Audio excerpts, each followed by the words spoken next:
சொல்ற விடுதலை சிறுத்தைகள் அதிகாரமிக்கவர்கள், நாம் அரசியல் நடத்துவதற்கு அதிகாரமிக்கவர்கள் என்ற துணிச்சலோடு நீங்க செயலாற்றுங்கள். எந்த காவல்துறையும் ஒரு மயிரும் பண்ண முடியாது, ஒரு மயிரும் பண்ண முடியாது. சவால் விட்டு சொல்றோம். நாங்களாம் யாரு? நாங்கள் எல்லாம் ரவுடிகள். இந்த யார் ரவுடிகள்? ரவுடிகள் பட்டியலில் நாங்களாம் இருக்கிறோம். எத்தனை ரவுடிகள் தயாராக இருக்கிறோம்? எல்லோரும் ரவுடிகள். நீ என்ன பண்ணுவ? ஒரு ரவுடி லிஸ்ட் போடு, அவ்வளவுதானா? புரியுதா? இன்னைக்கு தெரியும் வீரலூருக்குள்ள வீரனார் நினைப்பா. வீரலூர் விடுதலை சிறுத்தைகள் சார்பாக ஒரு ஆர்ப்பாட்டம் நடக்குது.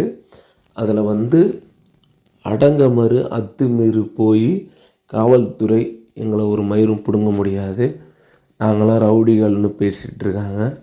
இதையெல்லாம் தமிழக அரசு எதுக்காக வேடிக்கை பார்த்துட்ருக்கு? ஒரு அராஜகத்தை தூண்டக்கூடிய அந்த வார்த்தைகள் பேசியவர்களை கைது செய்ய வேண்டும் என்று நான் வலியுறுத்துகிறேன்.